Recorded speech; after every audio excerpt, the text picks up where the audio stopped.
Eu joguei Dragon Ball Spark Zero e o jogo tá simplesmente incrível. Bom, é isso que a gente vai falar no vídeo de hoje. Seja bem-vindo ao meu canal. E seguinte, Dragon Ball Spark Zero lançou aí para quem comprou a versão Deluxe e a Ultimate. Lançou no dia 7, nessa segunda-feira.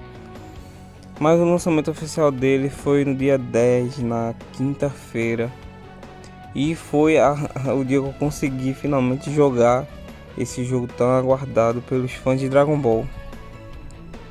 E o seguinte, esse jogo, a minha expectativa em relação a ele estava muito alta e até agora eu posso dizer que sim, ele cumpriu tudo aquilo que ele entregava.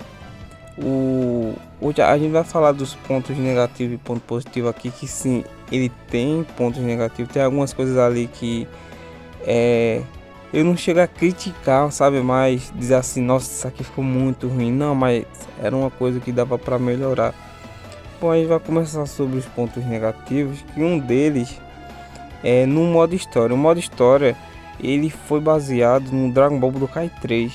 Muitas coisas nesse novo Tenkaichi foi baseado no Dragon Ball Budokai 3, lá do PS2. O modo história consiste em você jogar com o Goku, o Vegeta, o Gohan, o Piccolo, o Freeza, o Goku Black e o Jiren e o Trunks.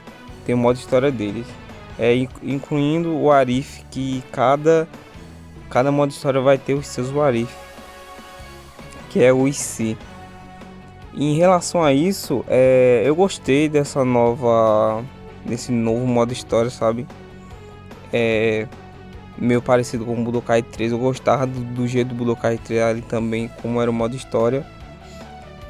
E em relação ao modo história do Tenkaichi 3, esse aqui ele é muito melhor. Eu sei que tem algumas batalhas que eles simplesmente cortaram do jogo, como por exemplo, eles cortaram lá a saga do universo 6, se eu não estou enganado, contra o universo 7 do torneio do Champa, no caso. Só mostra uma cena ali do Bills com o Champa e é isso, tá ligado? Eles cortaram algumas coisas, mas adicionaram outras coisas boas também. Por exemplo, tem batalhas ali que você vai falar, oxe, como assim pular essa batalha? Mas ou no modo história de outro personagem vai ter essa batalha que tá faltando. Agora, outro ponto negativo do modo história, que eu acho que é um dos que o pessoal mais falou assim, é que assim, tem sim alguns cutscenes, mas a maioria é tipo só aquela telinha com a legenda embaixo, a foto de fundo passando, tá ligado? Tem muita gente que não gostou disso. Assim, isso não me incomodou por quê? Porque Dragon Ball, a gente já sabe praticamente a história toda e acho que também ia dar muito trabalho para os caras fazer aquilo tudo de novo e ainda adicionar novas histórias, né? Que no caso era o Torneio do Poder. Então assim, já é até bom que dá uma adiantada no jogo. Tem cutscenes tem bem curtas e tem essas outras coisas que mostram bem aquela foto de fundo e tal. Mas eu não acho que isso aí seja uma coisa ruim. Na minha visão até que ficou bom, tá ligado? Não dava pra pedir tipo o estilo do Dragon Ball Kakarot, que ali sim cutscene toda hora. Você mais assiste do que joga no Dragon Ball Kakarot. Mas muita gente criticou isso, então não deixa de ser um ponto negativo ao jogo. Outro ponto negativo, cara, é em relação à dificuldade. Por exemplo, assim, eu não tô reclamando que o jogo tá muito difícil. É que é o seguinte, você nunca vai conseguir jogar do mesmo jeito que você joga contra a CPU, por exemplo, no online. Basicamente, né, quando o pessoal fazia os torneios online no Tenkaichi 3, uma coisa é você lutar com a CPU, você lá treinando, e outra coisa é você lutar com uma pessoa. Por exemplo, a CPU, ela dificilmente deixa você completar os combos. Às vezes já não deixa nem você começar o combo. Você tem que ir mais no especial. E já contra alguém no online é totalmente diferente. Então acho que isso atrapalha um pouco, sabe? Que até para você treinar pro online fica um pouco complicado em relação a isso, por causa que a CPU ela bloqueia muito seus golpes, chega até uma hora a ser roubado dependendo do personagem que você esteja usando ou não. Outro ponto negativo, claro, foi o preço do jogo.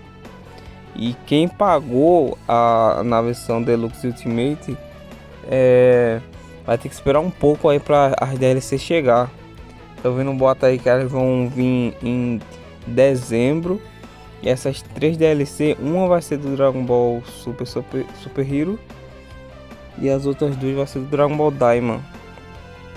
Então, pelo que eu tô vendo aí, o pessoal tá comentando muito, essas DLC vão vir em dezembro, ou pelo menos uma delas, né, que no caso seria a do filme lá do Gohan. E partindo por pontos positivos agora, os negativos até agora, os únicos que eu achei foram esses. E mais nada assim. Antes eu me incomodava um pouco com a câmera, mas dá pra você configurar a câmera para ela não balançar tanto, então não deixa de ser um problema. Já os pontos positivos, cara, tem muitos aqui, mas eu não vou falar todos, eu vou falar os principais aqui. Basicamente é o mesmo jogo, sabe? É os mesmos, como a maioria dos personagens tem, a mesma mecânica assim, vamos se falar, igualzinho ao Tenkaichi 3, isso aí você pode ficar despreocupado. Especiais, muito bem feitos, cara. A melhor coisa desse jogo é os especiais, cara. Melhor coisa desse jogo. E as transformações também, muito bem feitas. Cenário nem se fala. Como eu falei, o modo história também tá muito bom. O modo torneio tem uns desafios para você fazer. Assim, tem muito conteúdo no jogo. Muito conteúdo no jogo. Para você querer platinar, mesmo quando você platinar esse jogo, você ainda vai ter muita coisa para fazer nele, sabe? Também é um jogo recém-lançado, né? Vai demorar um pouco assim para você dizer que alguém vai se enjoar desse jogo.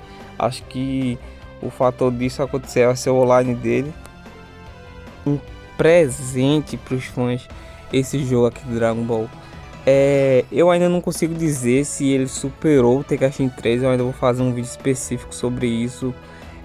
Vai demorar um pouco porque eu quero fazer esse vídeo depois que eu terminar o modo história todo, depois que eu fizer o modo torneio, fizer os desafios e principalmente jogar online. Eu não vou poder jogar online agora porque eu tenho que assinar Game Pass, que eu jogo no Xbox, e eu não pretendo fazer isso agora. Eu pretendo primeiro, como eu falei aqui, terminar o modo história e treinar um pouco para depois. Eu sei que quando eu for começar, eu não vou começar enfrentando alguém mais forte assim que eu, que dá para você escolher ali nas configurações quando você for jogar online. Mas eu já quero ir pronto, sabe? Também tem algumas coisas que eu tenho que melhorar, como por exemplo o teletransporte. Cara, é muito difícil pegar o teletransporte nesse jogo. Assim, tem gente que quando se acostuma fica muito fácil. Eu ainda tô tendo essa dificuldade, assim, é mais culpa da CPU, tá ligado? Que eu tenho certeza que quando eu estiver lutando com outro cara, ele não vai dar toda essa dificuldade. Eu creio que não. Mas em relação a isso, cara, o jogo ele tá, cara, muito bom, tá incrível, sério. Você ainda tem condições de comprar o jogo, mas você tá ainda com aquela dúvida se vale a pena ou não, cara, vale muito a pena. Eu não vou dar nota pro jogo agora, como eu falei, não dá pra dizer se ele é melhor que o Tenkaichi 3, será o melhor jogo de Dragon Ball já lançado. Assim, cara, em questão, tipo, ele é um antecessor oficial do Tenkaichi 3, sim. Cara, ele carrega muito bem isso, ele representa muito bem isso. Mas no momento não tem como eu falar. No momento aqui eu poderia dizer assim, eu dou uma nota 8 pro jogo, porque eu joguei pouco ele, sabe? Mas o pouco que eu joguei, ele já vale essa nota.